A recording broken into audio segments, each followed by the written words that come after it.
você não é o seu DNA. Nós crescemos sempre acreditando que o nosso DNA é quem ditava quem nós éramos, né? A cor do cabelo, tendências comportamentais, se seríamos obesos ou não. Nós sempre crescemos ouvindo que os nossos genes eram controlados pelo nosso DNA, ou seja, nós tínhamos já uma vida pré-determinada, né? Que não existia mais nada que a gente pudesse mudar. Nós éramos vítimas da hereditariedade dos nossos pais. E quando eu dizia, né, que mesmo tendo uma herança genética muito forte no quesito calvície, eu continuaria sendo sempre cabeludo, não ficaria careca, eu quebraria essa hereditariedade. E as pessoas riam de mim. Até uma vez eu fazia um coaching, a minha coach, ela ria, né, tentando instalar as crenças limitantes dela em mim. Mas já existem provas disso, e o Dr. Bruce Lipton, que ele é um grande biólogo, ele escreveu o livro Biologia da Crença, né? Ele já conseguiu provar por A mais B que a percepção é que controla os genes. Bora explorar esse assunto aqui. Eu sou o Diego Belo, para quem não me conhece, fundador da rede de escolas de inglês Old Castle, e também sou um amante da mente e da vida. O Dr. Lipton ele explicou que antigamente acreditava que o núcleo era o centro de comando da célula, né? O núcleo de comando seria como o cérebro humano, e se a gente tira o cérebro humano do nosso corpo, a gente morre, né? Mas se nós tiramos o centro de comando da célula, ela vive por mais 2 ou 3 meses e pior, fazendo tudo da mesma forma. Como que é possível isso? Então o núcleo não é o controle central da célula, porque a célula ainda tem controle sem o núcleo. Então onde é que está a vida nisso aí? E aí chegaram à conclusão de que o gene não controla a biologia. Então o cérebro, né, da célula, ele está na membrana, como se fosse a nossa pele, né, que reage de acordo com os sinais que recebem, né, sinais externos. Esses sinais aí, externos do ambiente, eles acionam as proteínas e controlam o comportamento. Então o seu comportamento não é devido aos genes, porque não tem nenhum DNA ali, mas sim pela interpretação do sinal externo, que é chamado de percepção. E percepção é a consciência do ambiente através das nossas sensações físicas. Olha que louco isso. Então, percepção controla o comportamento. Então, se não tiver percepção, não tem comportamento nenhum. Se o nosso corpo fosse feito só de proteínas e não tivesse nenhum sinal externo, nós não nos movimentaríamos, não nos moveríamos, né? E o outro fato importante é que um gene, que é parte de um DNA, né, não pode se autoativar ou se desativar, né, sozinho. Então, não tem gene do câncer, onde você fica aí 30, 40 anos sem câncer e do nada ele se autoativa. O que causa então esse ativamento do gene se eles mesmos não podem se ativar? Então é um sinal externo, sempre, do ambiente, né? Isso que ativa a expressão do gene. E os genes no seu corpo, eles são selecionados não por si mesmos, mas como respostas a um ambiente onde você está. Então, o que pode ativar um gene do câncer que estava no seu corpo, por exemplo, por 35 anos? A resposta é um sinal externo negativo.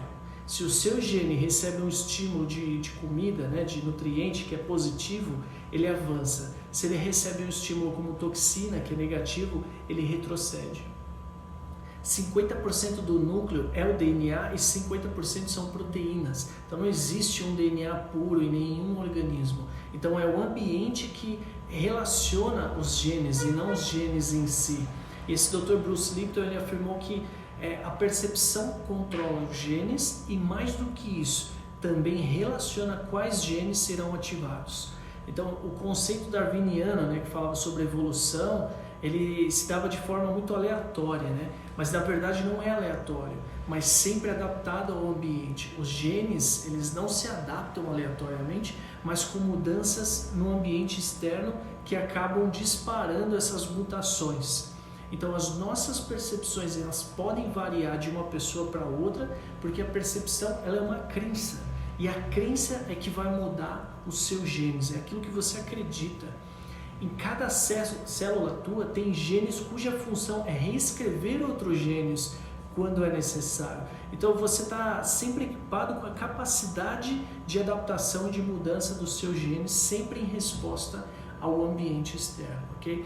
A minha percepção ela pode até ser diferente da realidade do ambiente, mas ela vai ativar os genes dessa engenharia genética para poder se adaptar ao ambiente. Por exemplo, O que acontece se eu estou num ambiente estressante e de repente eu não tenho os genes certos para responder a esse estresse, né? Então, se eu não tenho genes para lidar com o ambiente que eu estou, a minha crença vai reescrever meus genes no esforço de realizar isso, de se adaptar. Então, por isso, cada pessoa ela reage de forma diferente para cada situação que ela está inserida, inclusive desenvolvem doenças também de forma diferente. Então nós temos sim bastante controle sobre as nossas vidas, mas é sempre mediado pela percepção do ambiente que nós estamos e é isso que controla tudo. Então presta atenção, a percepção ela controla o comportamento, a percepção ela controla os genes e a percepção ela reescreve os genes. 95% dos genes reescritos eles são bem acomodados para sobreviver e ter uma vida boa, né? O problema é que quase sempre, quando a gente recria esses genes, a gente sempre faz algo negativo, porque os genes eles estavam funcionando como um monte de doenças, coisas de câncer, coisas negativas. Então, 95% dos casos de câncer, eles são de fato produzidos pelas percepções das pessoas ao reescreverem os seus genes normais, tornando eles, então, cancerígenos. Olha isso. Então, a forma como você vê e acredita tem importância para o comportamento e também para as mudanças. Então, você tem a capacidade de mudar tudo isso no seu corpo, ok? Mas como funciona, então, esse processo? Na verdade, o seu sistema nervoso, ele vê o ambiente e faz as interpretações. Então, quando pegam, por exemplo, uma célula com problemas e elas colocam no ambiente bom, né? As células crescem de forma mais saudável e adequada ao ambiente. Mas quando elas estão no corpo, não. Por que isso, né? Porque tem algo entre o ambiente e a célula, que é a percepção, né? Que muda tudo isso. Então, as nossas crenças alteram a nossa biologia continuamente. Então, os genes na célula eles são como um programa no HD. E existem dois tipos de programa só. Um que ele é feito para o crescimento, para o desenvolvimento e reprodução, mas aí a gente pode chamar ele apenas de crescimento. E tem o segundo que é para proteção. Então, quando você está num ambiente, você só pode escolher entre desenvolvimento ou proteção, ou um ou outro. Então, como eu disse antes, sinais positivos incentivam o desenvolvimento, né? Porque as células sempre se afastam dos sinais negativos, como as toxinas, por exemplo. Então, quando uma célula, né, ou você mesmo, escolhe a proteção, ela para de se desenvolver. Então, quanto mais proteção nós acreditamos precisar, mais nos abdicamos do modo de desenvolvimento. A gente fica só na atenção. E o sinal que mais ajuda a promover esse desenvolvimento no mundo hoje é o amor. E ele vai além da nutrição, inclusive. Uma criança que recebe amor, ela vai crescer. Se ela não recebe amor, ela vai estagnar no seu desenvolvimento físico e mental também. Em orfanatos do leste europeu, onde as crianças recebiam, por exemplo, pouca comida, né? Aliás, elas recebiam comida, mas pouca atenção, o seu desenvolvimento físico e mental eles eram reduzidos em 30% ou mais. Né? Então, muitos deles até adquiriam o autismo. E o que faz uma criança, né, com autismo? Ela não responde ao ambiente. E por que não? Porque em algum lugar do seu desenvolvimento começou a subir paredes de proteção, né, porque não recebiam amor, e aí em algum ponto elas se fecharam e deixaram de responder ao ambiente. Que louco isso, né? E o que acontece também quando a gente tem medo, né? Nós não só fechamos os mecanismos, nós fechamos, na verdade, o mecanismo de desenvolvimento, mas o estresse também ele fecha o sistema imunológico, que acaba usando muita energia do corpo, então ele não só interrompe o desenvolvimento, mas também perde o sistema imunológico. Na escola, quando todo mundo está estressado, por exemplo, com as provas do final do semestre ou até final do ano, é quando todos começam a ficar doentes. Já repararam nisso? Então, se você vive estressado, o que você está fazendo com a sua própria biologia? E um outro ponto, sob estresse você é menos inteligente. Sob estresse você usa o comportamento reflexo o tempo inteiro. Por exemplo, você sabe tudo da prova, mas na hora dá um branco. De repente você passa para a pergunta seguinte, aí você lembra a resposta anterior. Então imagina o que acontece com quem só assiste, por exemplo, jornais e noticiários que só passam a seguinte mensagem: cuidado, pânico, né? Qual que é a mentalidade dessa pessoa, a realidade? Vocês acham que são normais os níveis de adrenalina da população? Eles são mais altos do que qualquer outra coisa por conta do estresse, que as pessoas ficam mais doentes também, acabam se tornando menos inteligentes. Então, resumindo, o corpo é uma câmera, então qualquer que seja o sinal do ambiente, ele é capturado pela lente da câmera que transfere para o filme onde aparece a cópia correspondente. Ele é um dispositivo que sempre apresenta correspondência ao que está no ambiente. A célula é como uma câmera, então seja qual for o meio, a membrana, né, que é uma lente que leva a imagem ao núcleo, onde está aquele banco de dados, né? É tipo o armazém da imagem. Então a célula ela vai fazer uma estrutura física correspondente ao ambiente. Então presta atenção no que acontece, por exemplo, com a sua fisiologia, o seu corpo, diante de uma situação de medo ou de estresse. Você se fecha, né? É a correspondência do que você está vendo.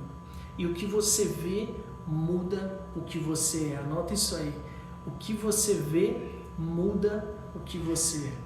E nós temos, né, os filtros entre o ambiente e a câmera. E esses filtros são as nossas crenças, né? Filtros que são aprendidos também ao longo da vida, né? Dizem que a nossa personalidade ela é constituída de 20% de genética, né, dos pais, 30% do ambiente que nós crescemos, que são as crenças aprendidas, mas 50% são as escolhas que nós fazemos com tudo isso, né, de uma forma consciente. A vida ela contém o bem e o mal, né? Ou seja, ela contém tudo, mas só você que vai ser capaz de ver o que os seus filtros de percepção permitem que você veja, né? Então, onde aprendemos esses filtros? Na escola, com os pais, as pessoas que a gente convive, na igreja que a gente frequência e por aí vai. Mas nós podemos sempre remover esses filtros que interferem nas nossas vidas e isso muitas vezes não leva muito tempo. Então lembre-se sempre que você é poderoso, você é poderosa, você pode mudar isso. Mas resumindo tudo isso, qual a percepção que você está escolhendo enxergar? Quais crenças você vai trazer para a sua vida? Quais são os ambientes que você está inserido? Eles são de desenvolvimento ou são de atenção? O que você vê muda o que você é. E quem você escolhe ser? Então não vem com aquela desculpa que é coisa de herança genética que você não pode mudar. Você pode mudar absolutamente tudo, desde que você mude a sua percepção, você mude suas crenças e você pode mudar inclusive questões do seu DNA. Então quem te disse o oposto ou aquilo que você acreditava já é uma grande mentira. Você pode mudar, isso prova disso que eu falei que eu vou mudar essa minha herança genética porque eu realmente acredito nisso. Não tem problema nenhum, até agora que a minha calvície está aqui e com várias outras coisas que eu escolhi mudar para a minha vida. Não é porque eu cresço num ambiente que eu tenho certos comportamentos como referência que eu tenho que seguir com eles até o final, eu posso mudar. Eu já falei disso em outros vídeos, você cria a sua realidade. E agora, biologicamente falando, tem provas concretas de que isso é verdade, isso não é só algo esotérico, isso realmente acontece, ok? Te vejo no próximo vídeo, não deixa de se inscrever aqui no canal e manda esse vídeo para outras pessoas também, porque é bem interessante. Um grande abraço e até a próxima.